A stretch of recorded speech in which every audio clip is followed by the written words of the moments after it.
Two guys either side of 50 with one dream to achieve middle-aged sporting glory. This is the Missing Links Golf Show.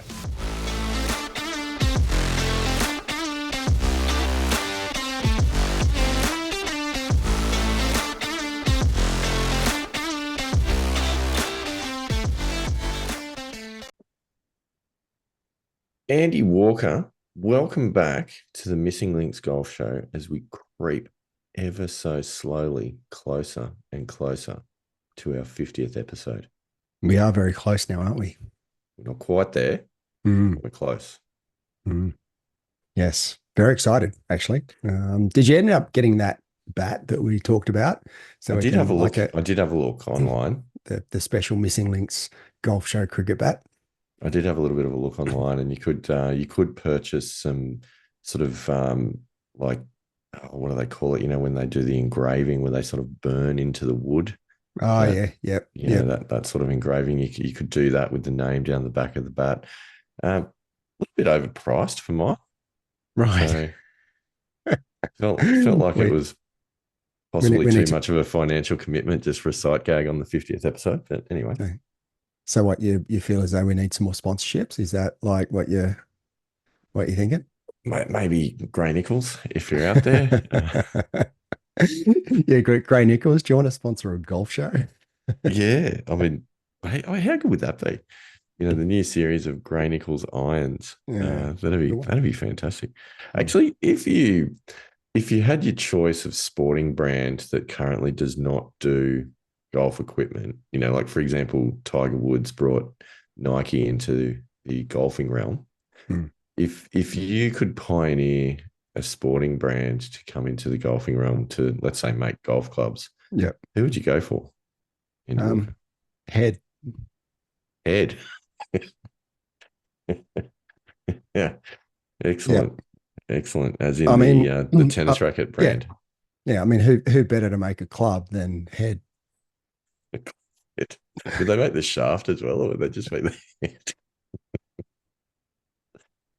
I'm not sure. I don't know. It's a tough one. I feel like I wouldn't mind a driver made by Duncan Fernley. I reckon that could be pretty good. We'd go back to the Persimmon drivers, and I mean, I reckon they'd go right at that. Yeah, they'd probably go okay.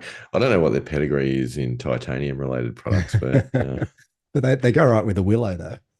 Oh, who made the aluminium bat for Dennis Lilly back in the 1980s? I don't even know who that was. We'll have to do a bit of research on that because maybe they could do a nice aluminium driver. Yeah. Again, I'm not convinced that aluminium would work as a driver head either. I mean, you know, it'd be very tinny. Not. It would be. It was pretty tinny as a cricket bat, to be fair. Well, that's a bit of a random opening to the show, ladies and gentlemen. Here we go. Once again, no script. We'll see where it leads. That's a good start. Andy Walker, there's a bit to talk about tonight, but mainly about you, about your golf, which is exciting. You had a little bit of time away from the sport due to injury, but now it seems that you're back with a vengeance. And I feel like we're in a situation where we can't get both of us playing golf at the same time. It's one or the other. Well, look, it's into an Andy Walker phase. Yeah, I mean, I am playing a lot of golf at the moment. Unfortunately, that also includes each round. I'm playing too much golf, but look, it's good to be back playing again. It's good to actually be able to get out in the golf course and play around a golf and not feel as though I'm going to be injured, which is sort of where I am at the moment. And even when I first started coming back, not quite a month ago, 3 weeks ago, I still felt fragile.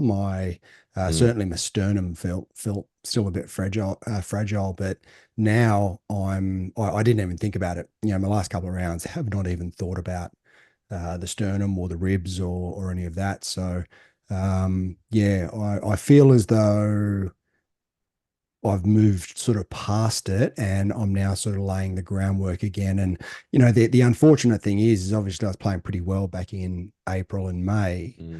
I've had 3 months away from the game and I feel like I'm back sort of where I was around sort of the end of February, early March, whereas I feel like there's good golf there, but it's just not, I just don't have the consistency. to be able to put a full round of golf together, and that's coming through in my scores at the moment.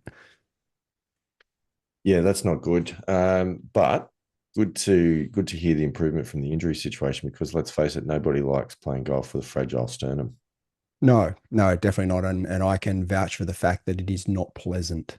No. Uh, but it's it was what it was, and I was a bit concerned there for a little while. Sometimes you're sort of in the middle of these things and you feel as though there's no light at the end of the tunnel, and you just and I was, and even my, my mental sort of state was sort of, not particularly positive. Certainly in the middle of it there, when it started to drag on for, its third month, and I couldn't get out and play. And anytime I even went out into the high performance center and hit a few balls, I could feel it, and I just didn't feel as though I could play a full round of golf. So, yeah, sort of come full circle. That was, a month or so back, but yeah, now in a lot better frame of mind, given I've been able to, get out of the office and get out of the house and play some golf. But yeah, looking forward to, maybe in the next month or so playing some good golf again. Do you feel that your mindset to injuries has changed as you've gotten older, in terms of, when you were 20 odd, you get a bit of a niggle, and it kind of doesn't concern you too much because you think, I'll shake this off and I'll be right. Whereas now, maybe you think might be a little bit harder to make a comeback. Um, I I actually think that my mindset is still where it was in my 20s, where I expect to get over injuries really quickly. You just And when I don't. don't, I get really Mm. frustrated. Yeah, that might Uh, be a better I, I way of think putting it. I think that's it, rather than having an expectation that that I'm not going to get over the injury. It's sort of, yeah, I still feel as, and what 50-year-old bloke doesn't feel like they're still in their 20s. I mean, let's face it, it's I hope you the still feel the like that long, when you're 80, Andy yeah, Walker. long lost youth. Well, that is But really yeah, what we're all about here on the Missing Links Golf Show. it It's is. trying to reclaim that sporting glory of, Yeah, uh, and of years gone by. but with injury recovery, it's a little bit not so much, rather Mm. than reclaiming anything. But No, fair point. Speaking of reclaiming things, well, actually, not at all. Horrible segue. Speaking about inconsistent rounds of golf is probably a better segue. I do want to circle back to friend of the Missing Links Golf Show, Rory McIlroy, yes. Andy Walker. We've spoken of Rory quite a bit. And Mm. speaking of fragile sternums, Rory's mental fragility has been a bit of a topic of conversation between us.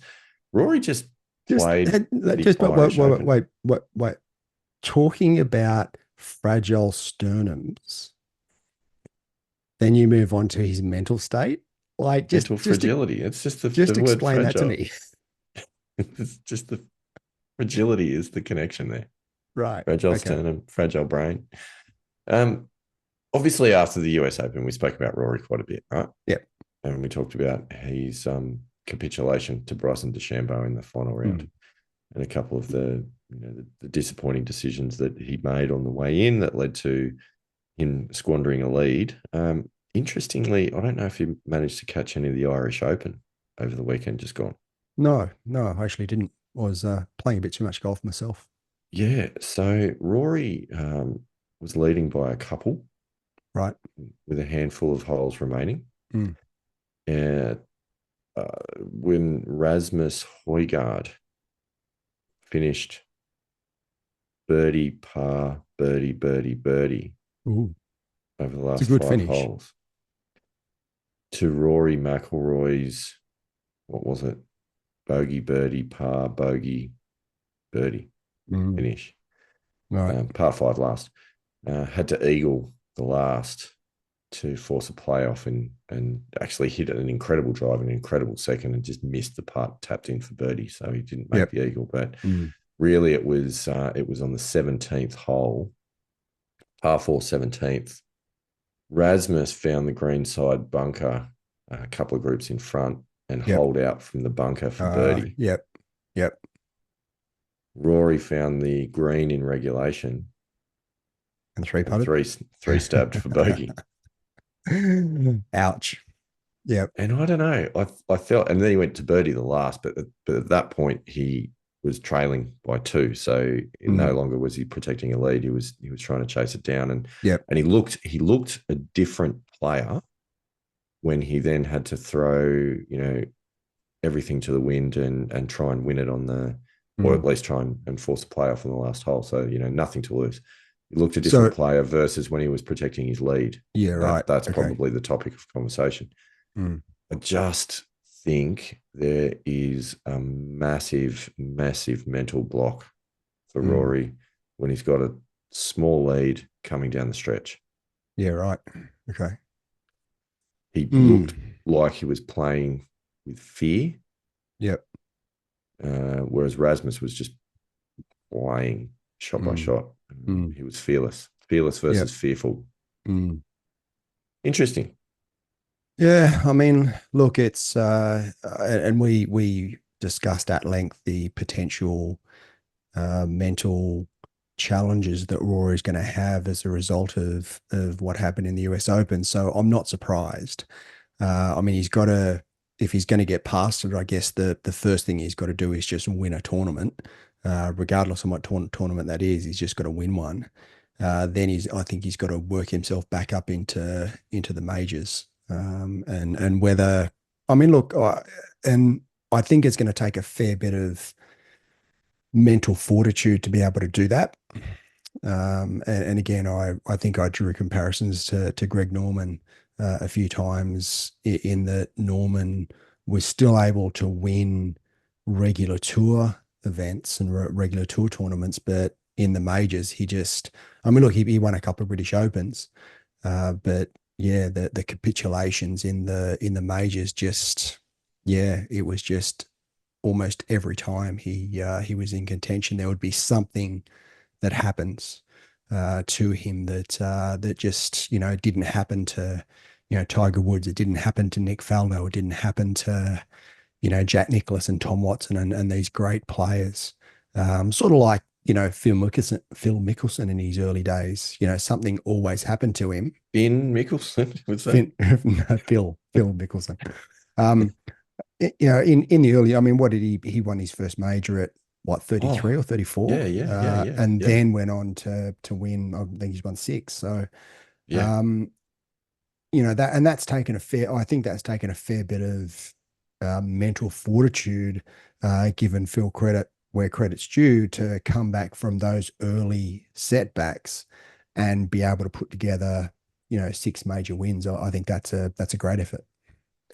Oh, it is. It absolutely is. But I think with Rory at the moment, that when he's in contention, he's so wound up about the outcome, and he's Mm, so concerned about the potential to lose, mm, that it's just swallowing him up. And I think what he's also doing is he's trying, and I'm projecting here. I don't know. I haven't spoken to Rory, but it's probably not a bad guess. But Rory, if you're listening, if you're listening, here you give go. us a call. Strap yourself in, because we're going to pick you apart right now psychologically for a moment.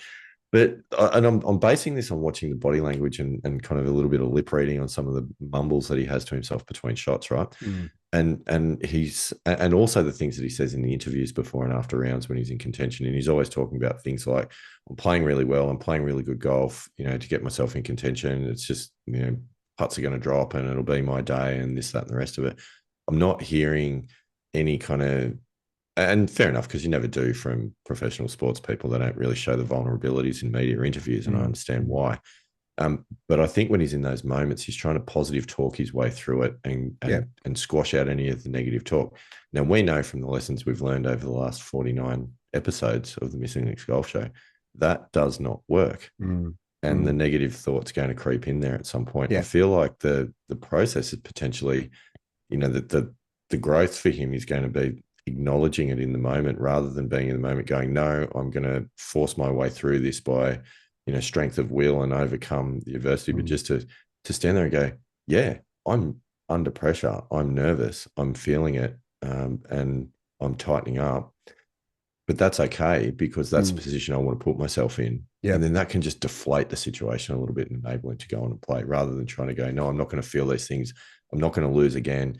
Today's going to be the day, and just build that tension. And that's Yeah, where I yeah, feel he's yeah. going at the moment. And that's what it looked like. And because as soon as then on 17, when he ran his first putt about 6 foot past, you could see him visibly crumble, and you could Yep, see him not just think about he missed that putt, but that he was probably going to miss the comebacker. And if he missed the comebacker, he was probably going to lose the tournament. And yep. you could just see all these thoughts actually Mm, really building on him. And yeah. yeah, that's my psychological assessment. Rory, if you're out there, give me a call. We'll sort you out. Mm. Well, it's interesting because that's very similar to the 18th that Absolutely. in the US Open. I mean, I don't think there was anyone watching that last part at Pinehurst that thought he was going to make that 3 footer. It was It never was going in. it was so obvious that he was, and you could almost see it in slow motion, the capitulation.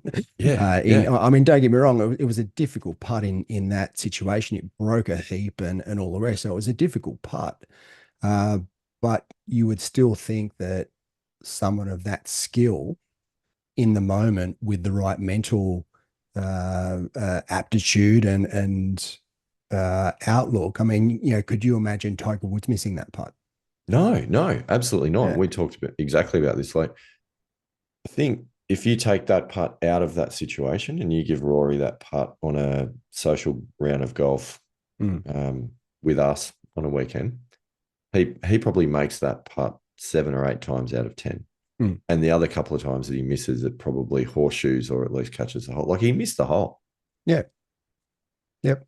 And it was tense and it was defensive. And I know it was downhill, so it kind of had to be. But you're right. Like all those things in the body language, you could just see there was Mm. all of the thoughts about what missing the putt would mean rather than what making the putt or just what putting a good stroke on the putt Yes. Yeah. Yeah. Just thinking about could process mean. and thinking about what he's there to do. Mm. Anyway, that was sort of my observation, and it was amazing just to see it happen again. Mm. You know, and it Yep. was yes, Rasmus played out of his skin down the stretch, and he had a couple of things go his way, holding a bunker shot on 17 But for him. but Obviously, that was someone's going to fortunate, do but that each week. Like, yeah, and but that's it the was thing with still there for the taking. That was the thing. Like it was, the the he the, the still helped him quality out. the quality of players that are on, regardless of what tour it is, if you're coming down the stretch, you are going to have someone come at you, and you've Mm, got to be able to deal with it and go to the next level. And if you can't do that, you're not going to win very often. I mean, it's difficult. It's incredibly difficult to win on tour because of the quality that's out there. for sure, for sure. And so you can't give your opponent any assistance. No. And unfortunately, that's what Rory's doing at the moment. So Mm. look, we wish him well. We hope that he manages to sort it out. But I do think I legitimately do think that he's exactly a guy who needs to have a chat with a sports psychologist, some Yep. sort of professional to help him out mentally, Mm. because I just don't think he's dealing with those big moments very well at the moment. Yeah. Yeah. Yep. Mm. So anyway, there you go. Looking forward to the next season of Full Swing to see if they delve into that one a little bit. And to Yes. the producers of Full Swing, feel free to give us a call if you'd like any expert commentary. We've obviously Mm. covered this topic ad nauseum over the Missing Links Yes. Golf Show. We can Mm. certainly help you out. But Andy Walker, enough about Rory McIlroy. Let's get back to you. Mm. I want to hear about some of the rounds that you've had lately. Mm. Well, I have had two senior events that I've played in. About a week or so ago, I first of all played in the Kooindah Seniors. Mm. Now this was after my um, Challenging day. adventure, I guess adventure at Glenmore when Yeah. I shot 90 in the howling hurricane. Yeah. So look, I did, have a couple of sessions in the high performance center, spend a little bit of time on the practice putting green and chipping just to see if I can get my game into some sort of order. I mean, look, it was only a week between events, so it's not exactly going, a huge amount of time between the two, but I just wanted to, I guess, shake off that experience with Glenmore and just see if I could sort of find something again with my swing. Nice Taylor Swift reference as well, Andy Walker. Really, I missed that. What Yeah. what what was You're the? just gonna you're gonna shake it off. That's all. Wow, you can tell you've got a daughter who listens to Taylor Swift. 14-year-old daughter this week. Yep. There you go. Ladies Excellent, and gentlemen, there's a window excellent. into my world. Yep. Yes, yes. So look, yeah, had a morning tea time, and it was a really good day. It was breeze was a little bit breezy, but certainly nothing like Glenmore. Probably talking about a 20 to 25 km/h winds. Mm. So what's that about 15 miles an hour. So enough for maybe a club or two if you're depending on which way the hole's facing. But yeah, I felt pretty good at the start. Had a interesting start in that at Kooindah Waters, it's the opening hole's a par five, and there's water left and water right. So I don't usually hit a driver off that tee, and decided that I wasn't going to stray away from my game plan. Surprisingly, we were playing off, fairly forward tees. Like it probably was even a little bit further forward than say a midweek comp. That is I'm unusual. Yeah, I was a little bit surprised that we were playing that far forward. Seniors event though. It is a seniors event, but Mm. usually, so in the seniors events that I've played in, we sort of play, generally speaking, off the Saturday markers, Mm. right? So members Saturday comp. We don't play off the Not off the plates, plates. Yep. and we're not playing off the midweek comp tees either. But Yep. well, apparently at Kooindah we do.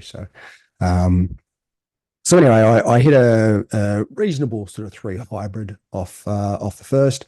Um, Wanted to lay up with my second, and I was in the rough, and I just got a flyer, which means it traveled a little bit further than what I thought, and ended up in a bunker about 50 meters short of the green.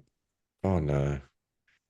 Um, I hit a shank Oh, from a third out of the bunker into the green side bunker. wow. So probably not the best start that I wanted to have, I must admit. However, I actually hit a really good bunker shot out of the greenside bunker to around about 6 feet, and just hit a really tentative putt and missed. So I walked off the first with a bogey. That was pretty disappointing. But then I had the second par three over water, pretty solid par, just regulation, hit the green, two putts. On the third, I had three hybrid again, pushed it into the rough. I had a flyer lie, and I knew I had a flyer lie. And so I took out, had about 175 meters to the front part of the green. And that's all I was going for. And the pin was sort of towards the back of the green. And I hit this, it was sort of like a knuckleball that landed about 30 meters short of the pin, and just sort of bounded up to probably about 15 feet short. Anyway, I two putted that for a par. So I was pretty happy to get away with a par there. Mm. Again, the fourth, it's a par three, pretty straightforward par three. I made a regulation par, hit the green in regulation, two putts. The fifth is a par five. And again, forward tees, and it was downwind, only about 430 meters. And I'm thinking, here Oh, we go. This is par four. yeah. I sort of blocked my drive out a little bit to the right, but I only had a 9-iron into the green, Mm. Mm. and I hit probably one of my worst 9-irons I think I could hit, which Oh, was sort of short and what's left. going on? Yeah, and then I pitched pretty poor pitch, about 30 feet past. Knocked my first putt 6 feet past, Oh, and no. I'm there going, I've I've got a 9-iron into the green for two, and here I am with a 6-footer for par. Battling for Anyway, par. I made that. I hit actually quite a good Oh, putt, that's good. That's and good. made that for So par. what But are you sitting on it was now? just really scrappy, Yeah. one over. So look, I did say that Could be if so much worse. yeah, I did say that through three holes, because the opening three holes, especially two and three, are pretty tough. Yeah. If I could get through those in one over, I was pretty confident that I could sort of start putting a reasonable score together. So I was one over through five, so I wasn't overly That's not too disappointed with bad. that. Not too bad. Anyway, the six is another par three. and again hit a pretty poor 8 iron to the right hand side of the green. Now the sixth green, it sort of drops off a little bit on the right hand side, just to sort of some sort of grass area, and then sort of a little bit long is a bunker. But left of the green is hazard. It's water, and about sort of 2/3 of the way across the green, it actually there's a little hump, and then it's almost like a tear down off the left hand side. So I was looking at my putt where I was just on the right hand side of the green, and it was up the slope into the green, and maybe 8 feet short of the top of the hump, the grain noticeably changed, and then down grain all the way to the flag. So I've probably got about a 40-foot putt, and I'm going, wow, this is going to be really tough to get it anywhere near. And I was just really focused on speed. Anyway, I hit my putt, fairly firm because I wanted to get it through the grain, but I wanted my speed to almost stop at the top of the hump, and then just trickle down grain to the flag. And speed was really, really good. Sort of, wasn't moving too quick at the top of the hump. Took a little bit of the break to the left, roll, roll, roll, drop. So nice little Nice. birdie two there for the Back to sixth. even. Back to even. So standing on the seventh tee, I thought, okay, well, even through six, this is pretty good. I'm pretty happy with this. Mm. Hit a hybrid off the sixth, sorry, off the seventh tee. I only had a 9 iron into the green, and there's a tree that's sort of short left of the I'm looking at green. it now Yes, yes. on my screen. And I hit my 9 iron directly at that tree. Why? Just because, it's nice. I like the tree. It's a nice looking tree. You Um, wanted the shade? it's it's hit a branch really, really hard and ricocheted 90 degrees left into the bush. And I'm talking, it probably Oh, went, I reckon, that's quite a 30 long way. meters left It would have into the done. bush. Yeah. And I just went, like, you couldn't have just dropped straight down. I would have had a relatively straightforward up and down. Yeah. But No, no. it's ricocheted 90 degrees and about 30 meters into the bush. And I've got down there, and it's all sort of twigs and leaves and loose matter on the ground. And I couldn't actually hit a wedge because the branches were fairly low, of the tree that's on the left-hand side of the green there. So I just grabbed a 9 iron, and all I could do is just hit a pitch and run, which I did really well. I pitched it up probably to about 15 feet and binned the putt for par. Nice. So I sort of, walked off going, wow, dodged a bullet there. Pretty happy that I've made par, and I'm still even par through seven. So stood on eight, par five. I hit my driver down the left-hand side of the fairway, but the problem with the left-hand side of the fairway is you run out of room and there's a hazard there. And I was pretty sure my ball was in the hazard. And when I got down there, it was actually in the hazard. It So was in the hazard. Yeah. yeah, I was pretty disappointed with that. So I took a drop. All I could really do is just pitch it out because it's behind some trees.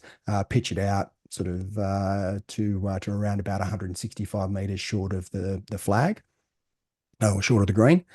And at this point in time, we had a really long wait. Like the guys in front, it was a little bit of a slow day being a stroke event. Probably waited for a good 10 minutes. Oh Um, no. Now the shot into the green, it's basically right in front of the green again is a hazard, and Mm. they had the pin cut only about 3 or 4 meters over the hazard. And it's actually quite a shallow green, and over the green is bunker. So I had quite a narrow landing area. So I was actually aiming left of the green. I thought, okay, well, if I am left of the green, I've got a relatively straightforward up and down for bogey. Don't want to mess with the hazard. I was a little bit sort of down, it was sort of down and crosswind. So I thought it was about a club of downwind. So I took a club less. I took a 6-iron and actually hit a really, really good shot, but it came up short into the hazard. Ooh, So anyway, ouch. I got down there. I actually, as in when I initially hit it and it landed, of course, it was a little bit bright. I didn't quite see, and I thought it had got over. But then my playing partner said, "No, in the hazard." So I was pretty disappointed with that. Mm. So I got down there, took a drop, and at this stage, I've got about a 50-meter pitch, and really, really tough little pitch. Of course, no green to work with, um, and yeah, bunkers long. So Yeah. I proceeded to chunk it back into the water again. Oh no. So here I am. I've just hit on the eighth hole. I've hit 3 shots into the water, and I've had to basically drop it at my feet, and I've got exactly the same shot in front of me. Eddie Walker. However, I hit actually Oh, quite a really, really good pitch. It landed about sort of pin high and just sort of skipped, maybe about 15 feet past. Greens were sort of a little bit firm, so it didn't sort of grab as much as what I wanted it to. But now I've got this sort of downhill putt where the flag is sort of just over a little sort of slope.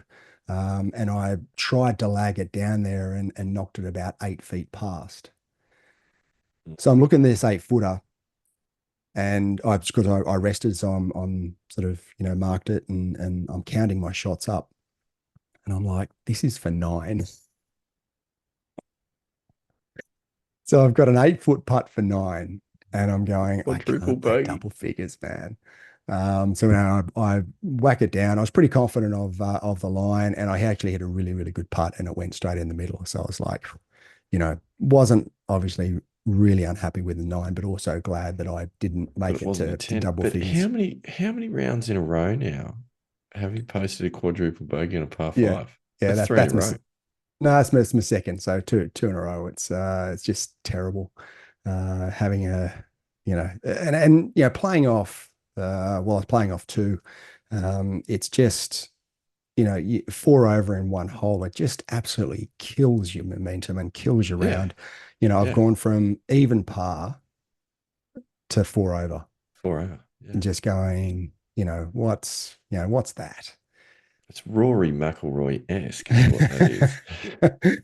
So anyway, look, look, it's interesting because I didn't feel as though I hit. I mean, the chunk chip wasn't great, I know, but I didn't feel as though I deserved to walk off with a 9. I sort of went, maybe, bogey or double bogey. I didn't feel like I deserved a 9, but that's golf, and you got to walk off and go to the next hole. Anyway, I made a pretty solid par at 9, down the fairway onto the green, 2 putts, pretty much regulation, and turned 4 over. Yeah. So 10's a par 5, and again, pretty regulation par, middle of the fairway. Hit my second shot sort of to about 100 out. Hit it on the green, 2 putts. The 11th is a par 4. Now, usually a fairly challenging par 4. I normally take either a 4 fairway or my 3 hybrid off the tee, because there's a fairway bunker Mm. that's sort of 240 down the fairway. So if I hit driver, I would definitely sort of hit it in it. But we were teeing off the very forward markers, like markers that I've never teed off before.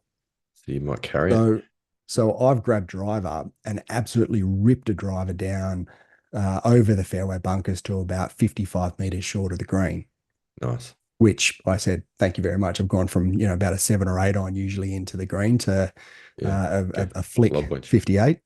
Yeah. Um, Hit a reasonably good pitch shot to probably about 10 feet, and hit a very ordinary putt. Nice little lag down to a few inches and tapped in for par.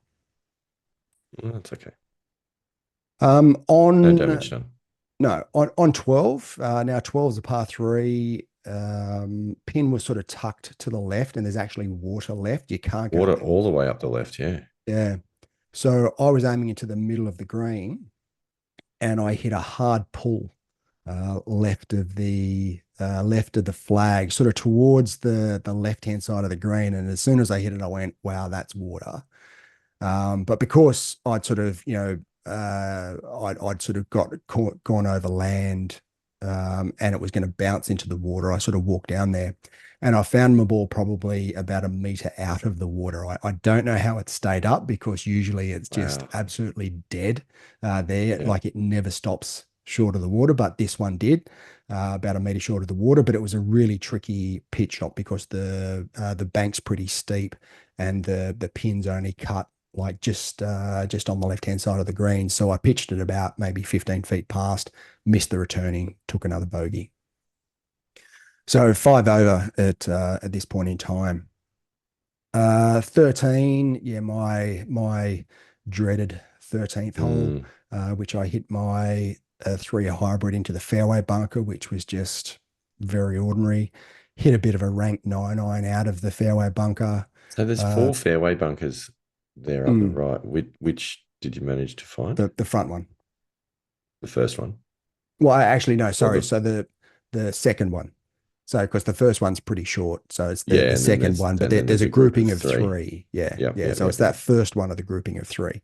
Okay. But it's got a pretty steep lip, so I could only hit a 9 iron out of it. And I Still about managed 140 to, meters out at that point. yeah, I managed to hit it right of the green into that green side bunker on the right hand side. Pitched out of the bunker, fairly long bunker shot, to around about maybe 15 feet, and left it in the middle of the hole about 3 inches short. Nice. So again, walk off with bogey. What are Move you to up to now? 14, What are you after 6 over, 13? 6 over. 6 over. Pretty regulation par on 14, just down the middle of the fairway onto the green. Actually, had a really good putt. I thought my putt was had a reasonable shot, but again, it was in the middle of the hole, about 3 inches short. On 15, the par five, again, pretty regulation par. Hit a really good tee shot. Only took a 4 iron from a second because I couldn't reach the green in two, and there's water all down the left hand side. Hit a wedge to around about 20 feet and just two putted for par. So that was pretty straightforward. Solid. 16, I hit one of my overdraws. Oh, this could be trouble. Yeah, it was.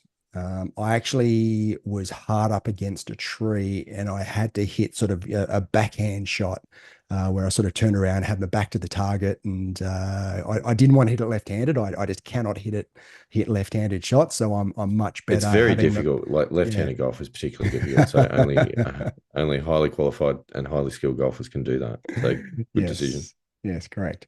So yeah, so back to the target and just had to knock it back out onto the fairway. Had about 98 meters, I think it was, to the flag. Hit a okay sort of half, sort of 50-degree wedge to around about 12 feet and missed the putt. So moved to 7 over.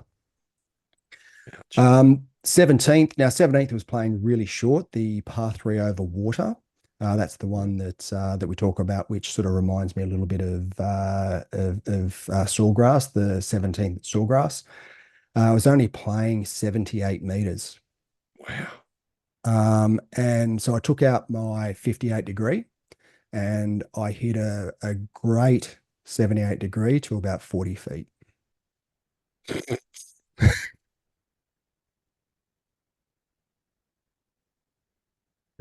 Long, So look, short, left, right. Like right. what? Just hit it like it was, and I was actually lucky not to go into the water, to be honest with you. I was just on the right fringe of the water. I thought, it was gonna, continue to roll right and sort of down the bank into the water, but it stopped. So I was, fairly Amazing. thankful for that. Two putted that for par. So I was 7 over. So I needed to make par down the last to break 80. I hit a reasonably good tee shot. Now the par four is a dog leg sort of left around water. There's water all the way down the left hand side, and quite a long hole. And it gets, actually, if you hit driver, it it's really narrow and there's not a lot of it's quite shallow because you've got to sort of take over the corner of the water, and And as you've it got the doglegs, fairway it's bunkers as well. There's no yeah, bailout. Yeah. it's really quite shallow. So I only took a three hybrid, which left me a 4-iron into the green, and I just hit a pretty ordinary 4-iron into the right hand bunker, Yeah. pitched It's not out too bad. to about 15 feet, and a nice easy two putt for bogey, Nice. 80. Thank you very much. On my 80. way. Well played. Mm, It's not mm. bad. It's Look, it's not And Glenmore. if you take the quadruple bogey out of it, Mm, pretty decent round of golf. yeah, yeah, and again, it's sort of because this is where I was, and why I say I feel as though I'm back where I was in February, March. Of course, this is what I was like in February, March. I felt like good shots. I felt like good golf wasn't far away. I was Mm. hitting a lot of really good shots, but I was just hitting some really dreadful shots as well. Just that, I guess, lack of competition, the rust that's sort of crept back into the game through not playing. I also felt as though my over the top swing was coming back a little bit, which Yeah. I'd worked pretty hard to get out of that, and it was starting to sort of drop into the slot quite well when I was playing well. But because of the gap in between, Well, with my I actually, injury, just some old habits started to come back in. I was actually thinking about this after listening to the previous episode when Comp Rounds Part 1 episode when you were talking about Glenmore. Mm. The thought kind of had crossed my mind about the potential that the injury may have been in part caused by the move that you were trying to make with a bit Yes. more, sort of upper body rotation. Mm. And whether there is some level of subconscious protection going on that's leading to reverting back into some of those old habits. Yeah, look, and I think there's certainly some of that. There's no doubt. I mean, it's a lack of practice, and those swing changes were not even remotely close to being grooved. So it's something that Yeah, I spent, you know, 10, 12 years grooving in as a sort of teenager and 20s. So, a few months, 6 months of trying to make some swing changes is not gonna change 12 years of pretty solid practice. So yeah, there is that, but then also a little bit of protection from the injury as well has definitely sort of crept in, and there was, yeah, it was a bit, I wouldn't say tentative, but just apprehension, I guess is the right word for it. yeah, no, that's fair. That's totally fair. Um, okay, so that's Kooindah. Yep. Should we move into Mm. Carnarvon? Well, just on that as well, from a finish perspective, I finished a tie for ninth. All right, okay, that's pretty good. Right. So I had a top 10 finish, which I That's was, nice. not That's nice. not unhappy with. Was that a So again, qualifying event for the no, Senior Open or no? no, no, No, no, but Carnarvon is. no, Carnarvon is. So just on that, I'd because I started my senior order of merit journey Mm, after Camden. So I started at 153, mm. right? After Glenmore, I blew out to 201. Ooh, Mm. After Kooindah, I'd moved dramatically back up the rankings to 140. okay.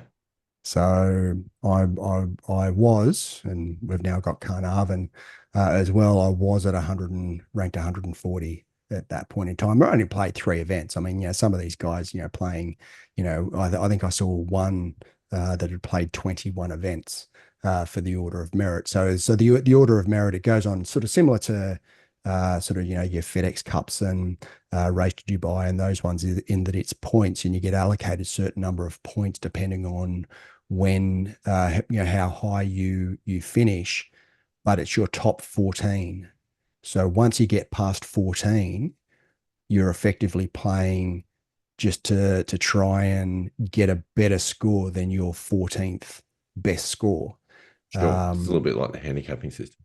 Yeah, kind of. sort of like that, except you could say no, if number 20 is in the top 14, that's still gonna rank in there. So it's not chronologically and it drops No, out no, no. It's just for the after full 20 year. rounds. So it's It's the for the full full year, year. yeah, Yeah. effectively. So I've only played 3 rounds and I'm 140. So, wasn't So are wasn't you too. basically suggesting that you're going to catch Dave McClelland? Is that No, no, that sort of where you feel that I've it's going to got get to? I've got probably no hope of catching David McCullum because while he wasn't the 21, he was up there in the number of rounds that he's played. So anyway, I see. um, I see. so yeah, so onwards and upwards to Carnarvon, which I actually played earlier this week. Now, Carnarvon, I haven't played Carnarvon for 30 years. And look, I have good memories of Carnarvon, what I remembered of the golf course. I do remember it's very tree lined, it's very tight, but just not very long. So if you can keep it on the fairway, it's a relatively easy golf course. So I did have it in mind when I was driving down there. If you can get off the tee and just sort of get it into the middle of the fairway, you're going to be in a pretty good position to be able to make a good score. So it was a shotgun start. So I teed off 6. So if anyone doesn't know what a shotgun start is, it's effectively everyone tees off at the same time, and you get allocated a hole that you tee off. So you don't tee off 1 or 10. I had to go out to the 6th tee, and I teed off the 6th tee. Now the 6 is a par 4, sort of dogleg right. After the dogleg, it sort of goes up the hill a little bit. I measured out to the end of the fairway, and it was only about 225 to the end of the fairway. So I had a choice of either taking my 3 hybrid and just hitting it down the fairway and probably having a 6 or a 7 iron in, Up the corner, or Andy Walker. taking the Launch it over the driver trees. Launch it and over the trees launching it up over the trees. every day of the So week. that's what I did, and absolutely smoked a drive up over the trees, exactly where I was aiming. 251 meters, which I was pretty happy uphill. Nice. Um, and I actually, on the line that I hit, even though I'd cut the corner, I still went through through the fairway a little bit into the left rough. But I only had a pitching wedge into the green, which because the greens are actually quite small at Carnarvon. That's sort of the other thing as well. So you don't have a lot of sort of area to work with. So I hit a pitching wedge into the middle of the green and a pretty standard sort of 2 putt to start. Solid. When we got up to the green, and I didn't really feel this on the practice putting green. I thought the greens were a reasonable speed. They actually had the speed of the green, which is a first. I've never actually seen a club display the speed of the green. So the speed of the green was 10.2 So they on the did speed do meter. that at Pacific Dunes when we Oh, played. did they? Yep. There you go. Mhm. Well, that's the first time that I've actually seen a club display the speed of the green. Ironically enough, at Pacific Dunes, where they do that, you might remember we'd played not that long after the greens had been Yes. scored and top dressed Yep. Yep. and the grass had regrown. And I think the speed on it they'd said was super slow. But they and did have and a and thing on it and there, it was. and it was they did have a thing on their notice board for green speeds though. So yeah, it's a really really good thing to do, assuming of course that all the greens are running at the same or a similar speed. Yes. Yep. Yep. Well, I mean, at Carnarvon, I do. I actually think the greens were quite good. I was pretty happy with the greens and the green speed. They were pretty grainy. Mm. There was a definite, you walking up to the green and onto the green, you could definitely see the differences in the grain. Yeah, I mean 10.2, that's not that fast. It's not that fast, no, but they were small, so Yeah, and they were small and they were hard, and it was Kaiku fairways, which made it a little bit tricky, yeah. because you couldn't actually land it short of the green, Yep. otherwise it would stop. And a lot of the time, you actually landed on the green, it would just take this massive bounce Yeah, to right. to start off with, and there were a number of pins that were on the front of the green, which means it was really tough to get it close. Mm, excuses. Anyway, Mm. on to the seventh. So seventh was it's a par three, around about 155 meters, slightly downhill. I hit a 7-iron, which I thought was pretty good, and it landed probably about half a meter short of the of getting over the bunker, and landed in the bunker and just came back down in.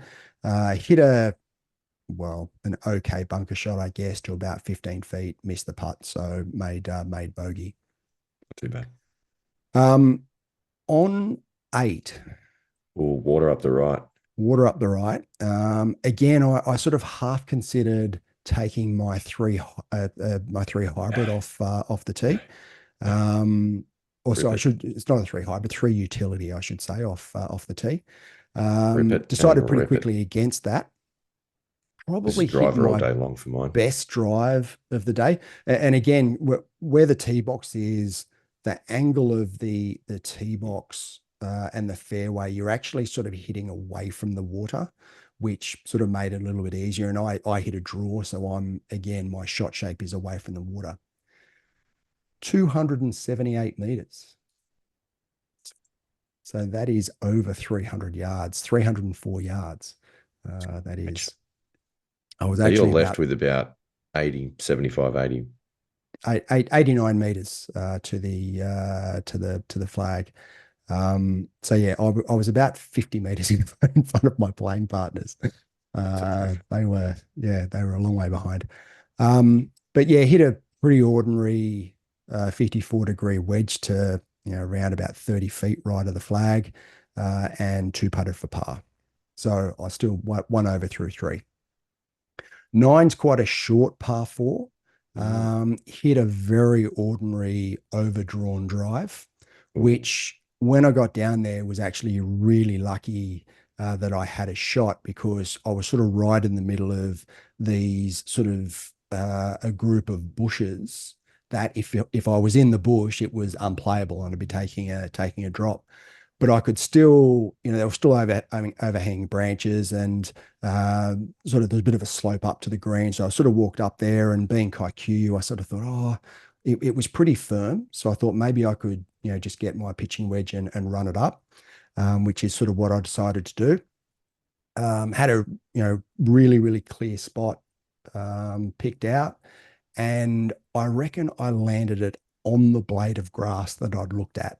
And it skipped up to about 2 meters short of the flag, and I binned it for birdie. nice. So walked off the ninth, which was my fourth hole, even par. And I thought, yeah, this is This is okay. good. Like it, This is it good. feels good. I mean, again, my drive on nine wasn't great, but I'd hit some really, really good shots, which gave me Yeah. gave me a little bit of confidence. And it's top two go through to the Senior Open. Yes. Yep. Top Yep. two. So the other thing with Carnarvon is that it's got four par fives, and they're all reachable for two. Mm, So again, I was sort of thinking that if I can get off the tee and get it sort of somewhere around sort of 250 down the fairway, I've only great got an chance. iron into the greens. So I was pretty confident that there were birdies out there to be made. So down 10, ten's par five, hit a really good tee shot down 10. 255 meters. So I only had less than 200 into the green, and I hit my three utility only about 100 meters and just went straight left into the trees. Nice. Good shot. And I I just looked at it and went, where did that come from? Snappy. Like it Just it, or it, just a smother. it was just a smother. It Yeah. was just rank. Yeah. And I just haven't, because I felt pretty good over the shot. Like, and I What do don't you reckon? feel as What do you reckon though, happens then? Do you reckon you'd like dig the heel in on the way through? Is that what happens? Just turn the club face over? look, to be honest with you, I don't know. It's just a guess Yeah. as to what happened, because this, as I said, the swing didn't really feel that bad. which which is That's a concern. it's a bit So strange. And it just came out awful. So anyway, I sort that's of weird. got down there, and I had two choices. I could either effectively pitch out sideways and sort of still have, 100 odd meters to the flag, or I could sort of go on the down the other side of the tree line and get it closer to the green and effectively pitch back across to the pin. So I decided to do that because that was going to be um, a shorter pitch shot. Hit an okay sort of little four iron because I again had to keep it under the branches. Sort of got down there, and what I didn't realize is that I had a pitch shot over a green side bunker, Mm, and the green sloped away from me down to the flag. I was also in this sort of scungy, rough yeah. lie that Yeah. wasn't great. So it probably look if I knew the course better, I You probably wouldn't would have play that. taken a different option, but obviously I didn't, and that's where I was. Hit a bit of a thin 58 degree, about halfway, but landed halfway in between the greenside bunker and the flag, and just bounced really hard and off the side of the green. See, I just think it's always risky like making the decisions to play the course not the way the course is meant to be played. When Mm, you go playing up other holes, there's certain yeah. holes that you can do it and it's fine. Mm, Like, at Dubbo 12, for example, playing it up 13 is totally fine. yeah. Yeah. Um, but there's often you end up in this sort of a situation where you go, oh, that's now going to cause me a bigger issue, Yeah. even though I'm closer to the green than what I might have been playing a 120-meter shot from the fairway. Mm. So Yeah, but I anyway, mean, look, it did. I could see that it did. It opened up down near the green, which is why I decided to go that route rather than sort of pitching out sideways. But anyway, yeah, look, that it's was just the the angle of attack that you've got to yeah, come at the green from. exactly. So anyway, I get down to the off the other side of the green and get down to my ball, and again, I've got a really tricky. I it was a really thin, hard pan lie.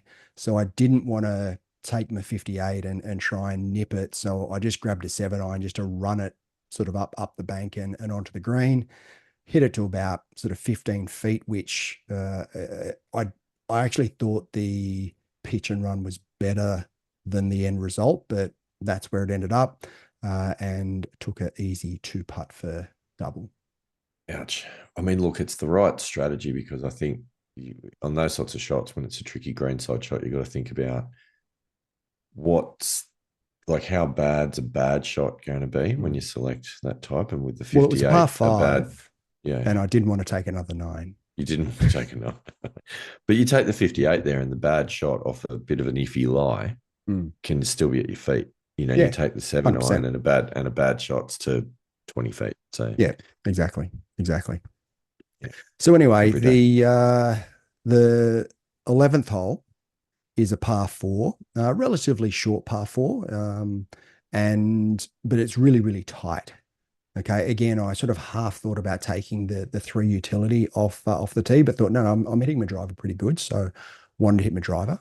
Hit it down the right hand side and it sort of just leaked and it was sort of leaking into the right rough. And I thought, oh yeah, that'll be all right. Down there, sort of got down there and it must have just caught some branches and sort of kicked it a little bit right. And I was basically behind a tree. Um, wouldn't say I was stymied, but I certainly couldn't hit a full shot.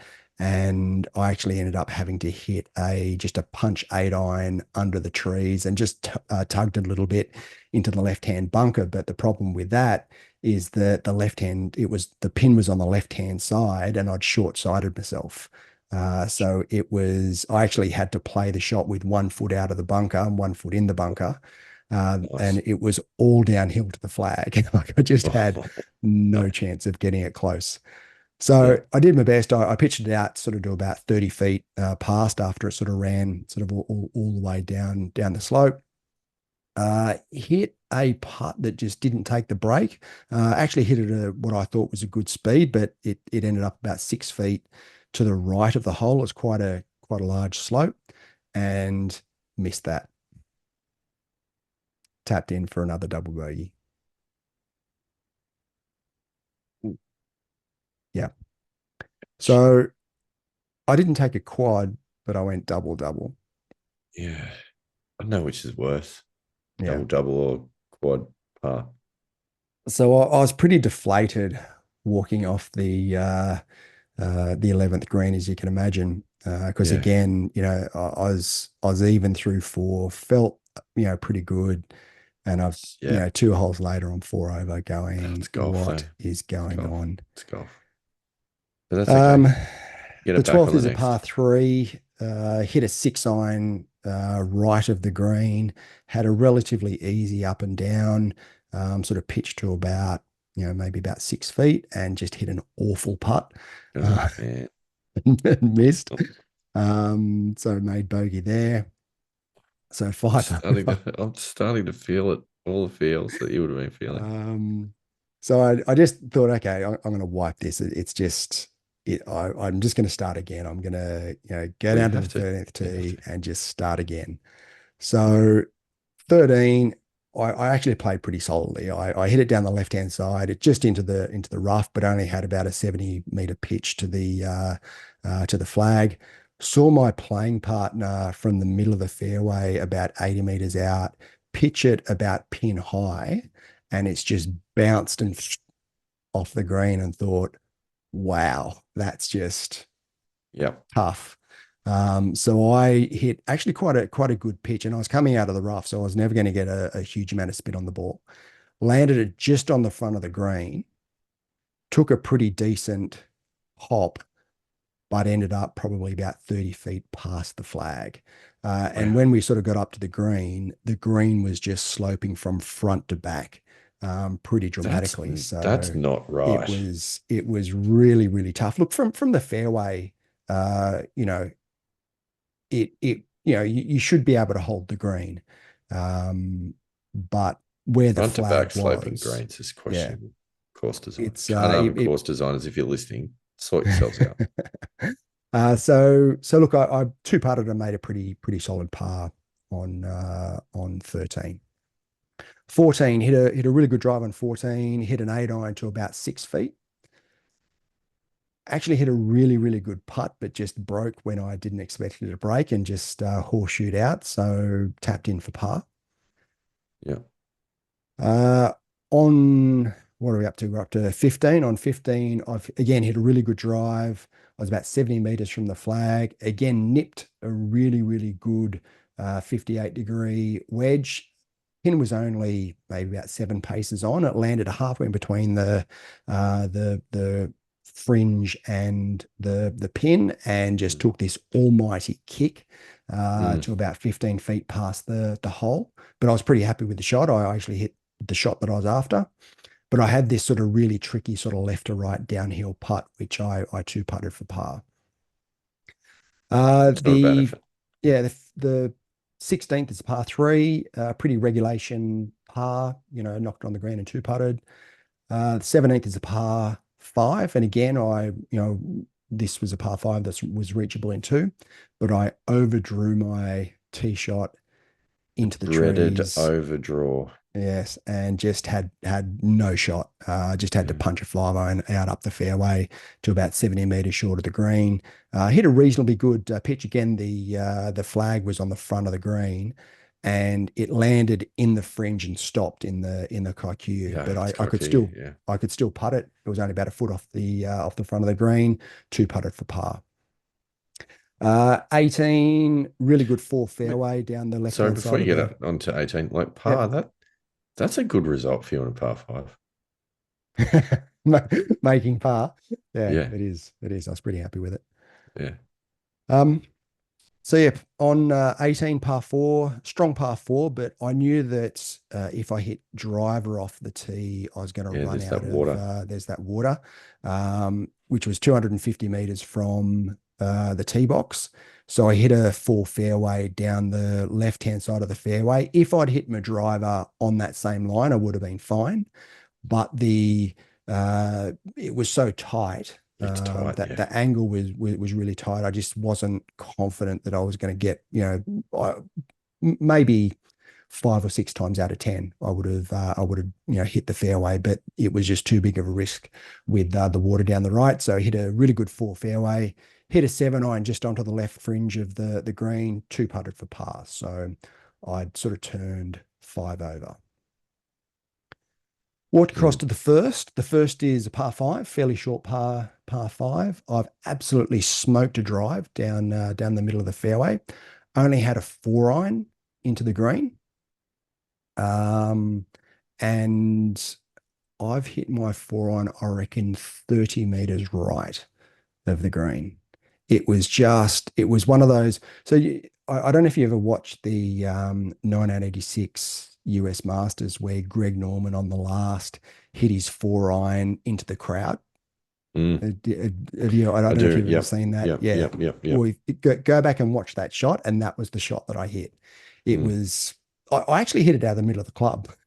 To be honest with you, it was just 30 meters right So of the what you're flag. saying is you've hit a Greg Norman-esque 4-iron. Yes, that is Yeah. exactly what I Nice. was doing. Anyway, I had a bit of a tricky pitch over a really big mound and sort of down to the flag, which I sort of landed at, well, not quite where I wanted to, and hit sort of the downslope and ended up about 25 feet from the flag, 2 putted for par. So again, good result for a par 5. Great Made par. result. Like you've scored 4 shots back on the field there.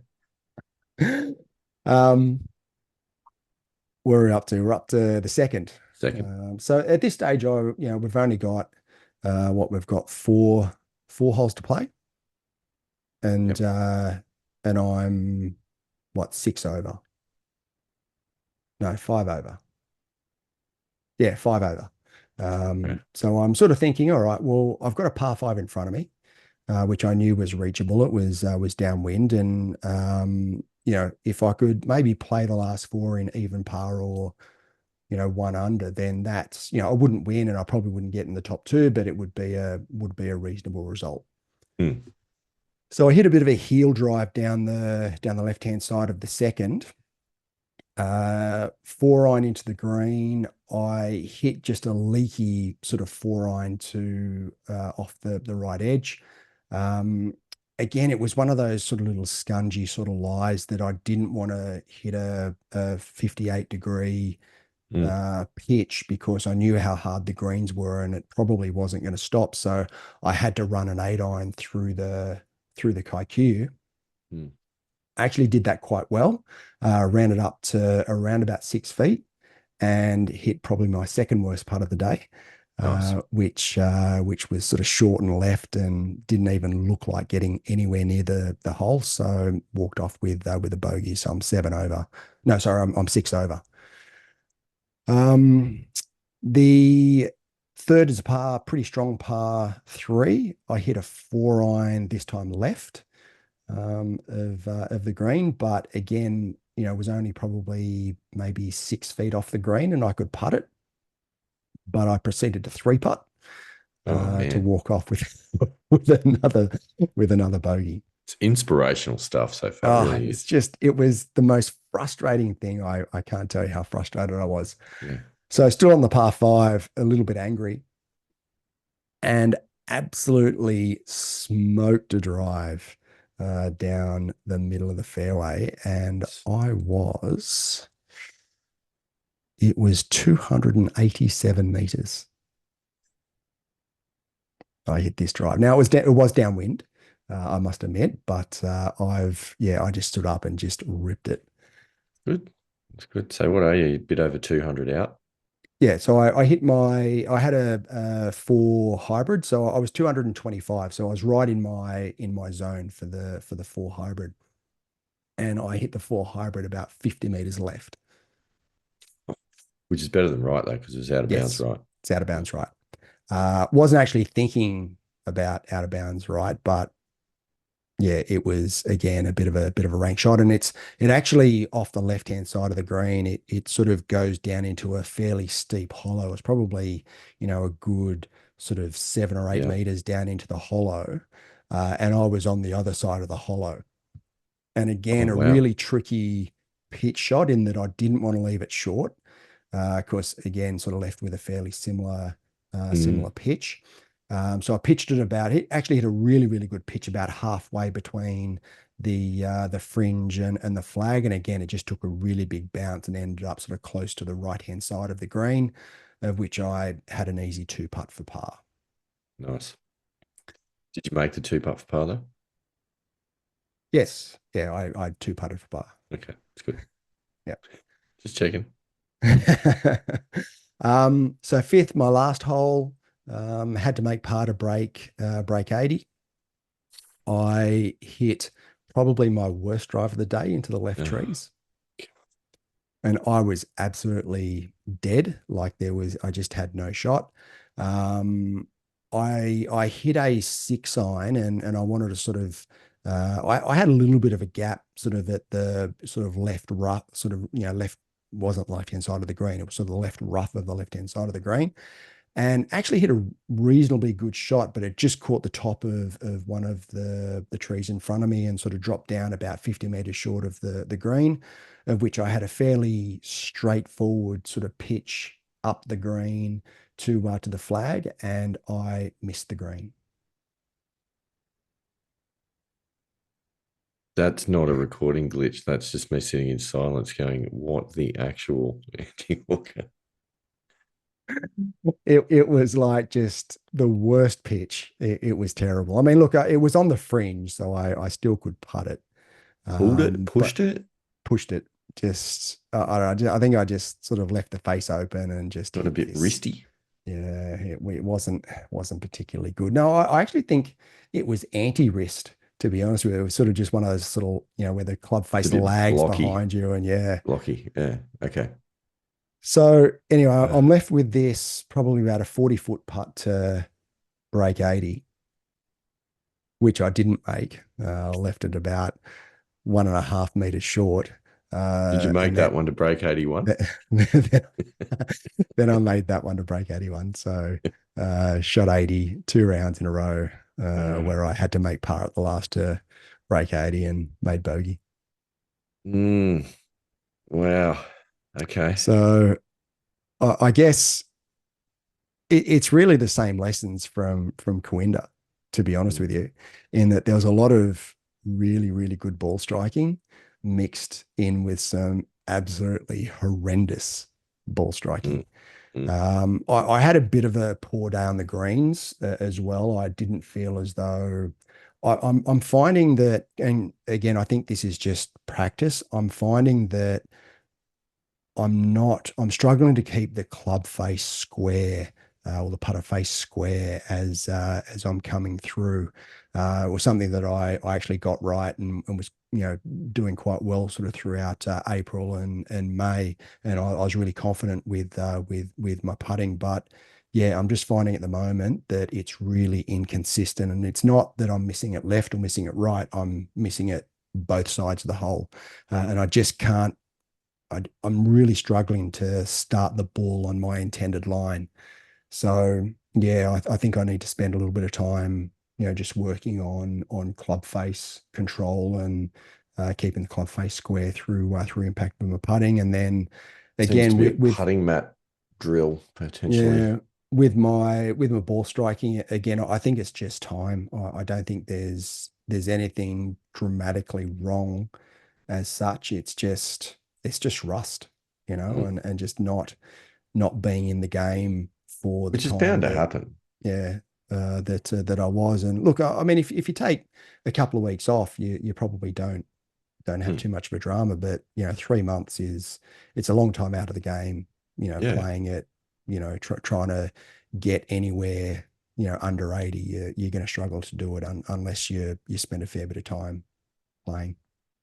Totally. And also let's be real about the fact that you've taken the time off and it's not like you're going back into just, some local social rounds or, Hmm. club comps at, on the weekend. You're going into tournaments, Yeah, which exactly. is raises the stakes even further. So it's Yeah, not yeah, surprising. Like I actually think that's relatively encouraging shooting yeah. a couple Yeah, of and rounds of and and 80 that's right. in And those I guess I conditions. haven't Right? really sort of thought about it that much in that, because I'm pretty disappointed, obviously, with 280s. Because I feel as though I'm playing better than that, even though there's some ranked golf shots in there. I feel like I should be shooting, 2 or 3 shots better than, so somewhere around sort of 77, 78. But given it is, and the greens were tricky, and there were a number of the Mm. guys who played on Monday who said that the greens were pretty tricky, and they were very, very hard and difficult to get near. So it is tournament conditions, and to have 3 months off and still sort of shoot 80 in tournament conditions, It's not bad. It's it's really not. not it's not bad, but I still can't help but to be disappointed with it. Yeah. Um, but I don't think it should be. Hmm, but I am. I'm disappointed that you're disappointed. I don't know. It's just that's my mindset, I guess, in that I have a certain um, I don't want to say expectation, but that's what it is. So, episode 47 of the Missing Links Golf Show featured Yeah. a man by the name of John Sherman, Mm. um, who spoke to us at some length about expectation management. Oh, look, he's fairly knowledgeable, I must admit. I would point you in the direction of that episode, Andy Walker. I think it's time to have another listen. Yeah, maybe. I actually haven't listened to it since we recorded, so Yeah, um, yeah, maybe I should just go back and listen to what he has to I say. think you may find some value out of listening Mm, to the wise yeah, maybe. words of Mr. Sherman. Yeah. Because I think, like, yeah, it'd be nice to be shooting better scores for sure, and it'd Mm, be nice to mm, not have made some of those mistakes. But mm. I do think after some time off shooting 80 on the nose twice under tournament conditions, and particularly at a course for the second one at Carnarvon, and a course that you're not familiar with because you haven't played Yeah. it in 30 years, Mm, I actually mm, think it's pretty good golf. Like, there's a lot of mm. people, I have no doubt, there's a lot of people that will be listening to this podcast going, stop your whinging. I'd love to be shooting 80 in tournament conditions True. in a stroke event, Mm. which is Yeah, set but up, with difficult pins and all those sorts of things. So, yeah, but what I say to most people when sort of talk about how I play golf is that if you spent sort of 10 years playing and practicing 4 to 6 hours a day every single day, there's a level of competence that comes with that, yeah. which you have with cricket. I mean, Well, not if you anymore because it's been a long time since I picked up a cricket bat, but yeah, sure, but at if the if time, if you went and played some park cricket and some bloke got you out with a rank sort of long hop, you'd be pretty disappointed with that. mate, to be honest, that happened plenty of times during my playing career. Yeah, well, I guess, but you know what I mean, right? I Like know what you it's mean. And I don't disagree with you, but I also think that it's easy to beat yourself up about those sorts of things and walk away feeling bad. I think one of the lessons that we've learned is when you walk off the course after those rounds is unpacking some of the positives to take with you, because we're really good at reminding ourselves of the negatives, and yeah, we're really not so good about reminding ourselves of the positives. So yeah. Oh, I, look, when I'm shooting sort of mid to low 70s, it's very easy to practice acceptance. yeah, I know, and it is, and that's the whole point. That it's all well and good to do it when it's easy. Yeah, that's true. Anyways, interestingly though, I did had a bit of think about it on the way home. I had about an hour or so sort of drive back up the coast just to mull over the day, and I sort of thought maybe I should just give tournament play a bit of a break for the next sort of month or so.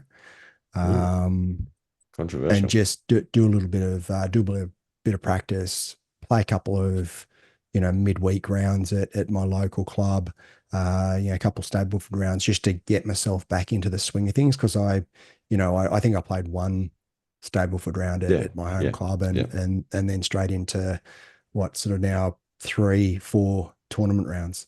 Well, I think Um, it's sensible. I think it makes a yeah, lot of sense. Yeah, yeah, and then definitely. David McCollum sent me a message, asked me how I went, and sent me the entry to the Wyong Seniors, which I've now entered. Oh, you're such a man of your word. You stick to a plan. I love it. Integrity is what I like to Yeah. call it. Yeah. Yeah. There's no Oh, flip that's flopping around. no. Yeah, I, what I got Ernie no Els. Eels in me. Ban the broomstick. No, Yeah, if it works, use it. yeah. Yeah. Well, if it works for me, let's use it. Yeah. Yeah, It all works good. for someone else, let's ban it. Yeah. So No. yeah, so Oh, that's I good. am.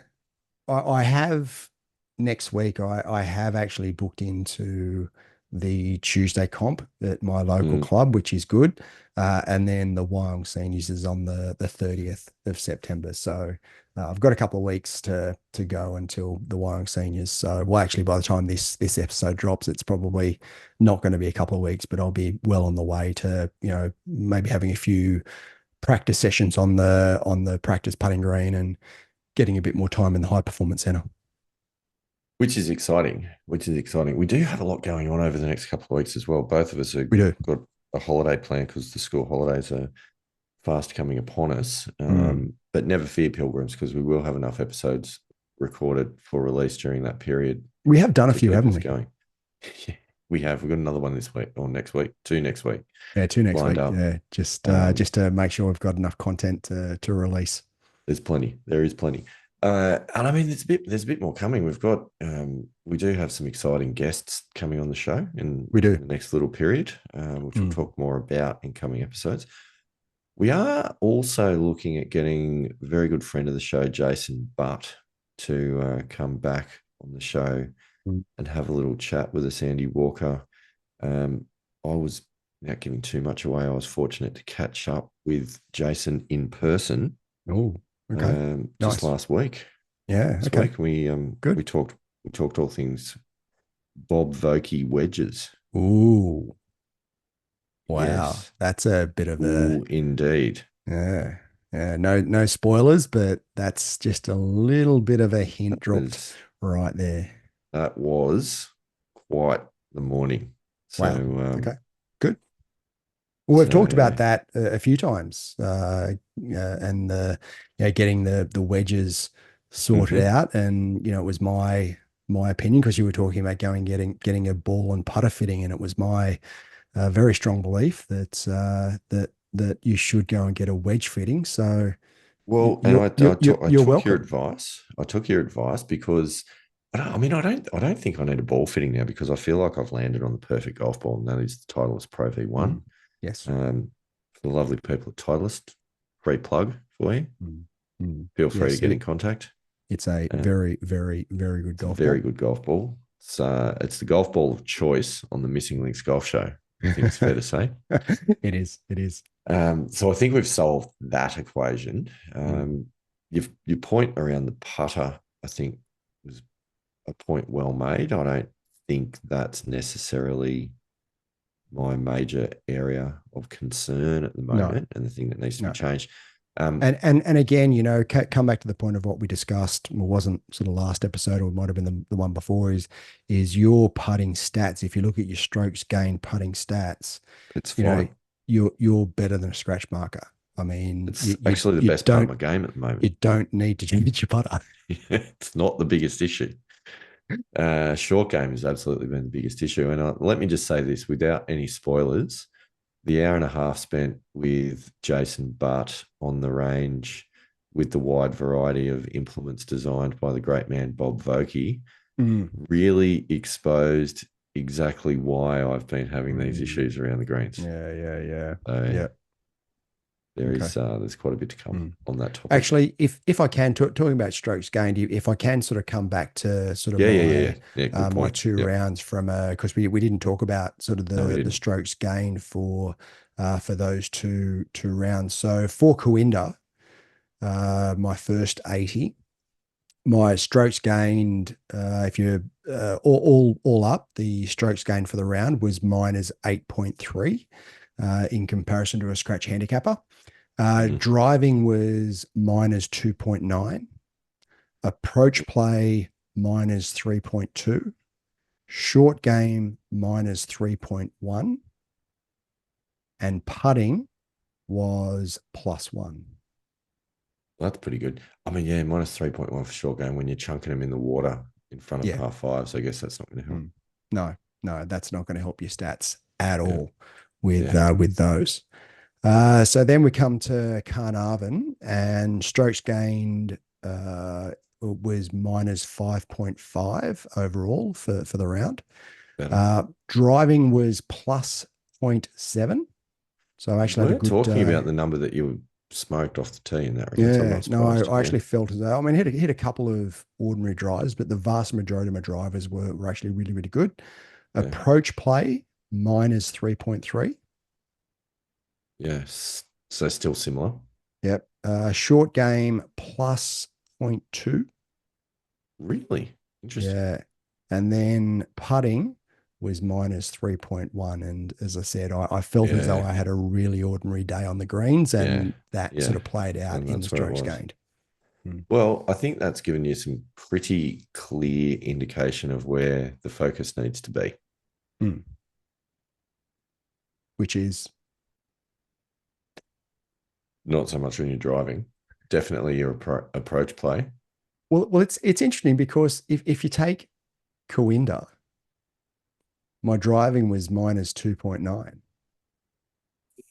Yeah. So my driving was so it's the approach play really, which was poor both rounds. So driving But was minus 2.9, whereas it was plus zero point 0.7. My yeah. short game at Kooindah was minus 3.1, and it was plus plus zero point 0.2 or something. It was it's at Carnarvon with in putting at Kooindah was plus 1, but it was like minus 3 point Yeah, that's something, a consistency. 3.1. You've had a mechanical issue on the greens at Carnarvon, or also potentially just to not used to those greens. But Yeah. part of it as well is you got to dig into it a little bit further and figure out the why bit. Like you look at the driving thing, and I'm just remembering from the narrative through those two rounds, the really good drives that you hit at Carnarvon, and you were getting your good results, were with driver when you were bombing it, Yeah. getting yourself in a really good position. Obviously, there was a couple of little smothers into the left trees, but broadly Mm. speaking, your good drives were with driver. And I feel like at Kooindah, the missed fairways might have been due to hybrids or fairway woods more so than an issue with driver.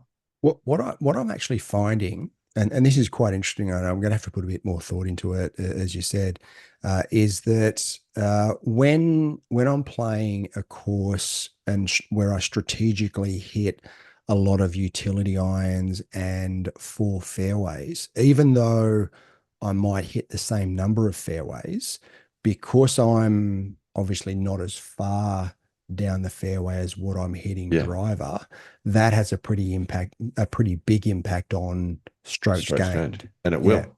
And it will. So, So that but calls into question. that's a strategic, that's a strategic. Yeah, it Um, is. But it calls into question, is the strategy right? well, I think for certainly for the golf courses that because I'm looking at the way I look at it is that I look at where the trouble is. I look where the fat part of the fairway is, and that's what I aim for. I'm always aiming for the fat part of the fairway, or Which if sounds logical. mm, However, is a more aggressive strategy going to give you better benefit when it goes right and actually less of a detriment than you think it's going to when it mm, doesn't go 100% right? yeah. Look, I I don't know. I'm not telling you to mm, go out there and gung ho and pull driver on every hole other than a par three, but mm. maybe that would be worth testing just to see what result that actually gave you on a strokes gain perspective. What I find, and of course, like say, Kooindah Waters, the penalty for missing the fairway. I mean, Yeah, they it's call it huge. they call it Kooindah Waters for a reason. I mean, Yeah, there's yeah, water everywhere, right? yeah. And the fairways aren't. I mean, they're wide at times, but there's also some really narrow parts Mm, of the fairway, and if you miss, you are dead. You're taking a drop basically, mm, mm. which is why in those conditions, I still don't feel as though my driver is strong enough to consistently, keep it in play. which is why I hit a lot of utilities and four fairways when I played in the Kooindah Seniors. So that's probably got a fair bit to do with I the end get result, that.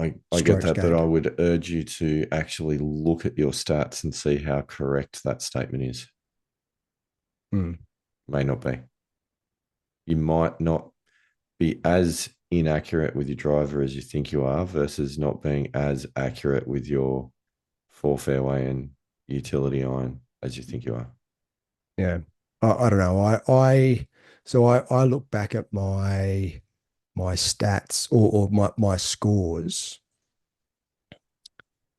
and I look back at where are we?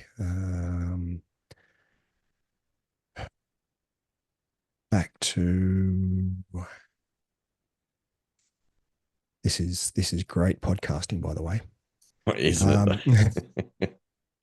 May have to so edit this bit out. when I started around about in November, December last year, I was hitting driver a lot, and I can see the round where I dropped back because and this is when I had the M3s as well, and I just Mm, had completely mm, lost confidence mm, with the M3s, and I went back to playing utilities and four fairways off the tee in most instances in a lot of clubs, in a lot of the golf courses I was playing, and my scores went from like 83s and 81s. There's a 77 in there when we played Mudgee, mm. but then I dramatically dropped down to like 74.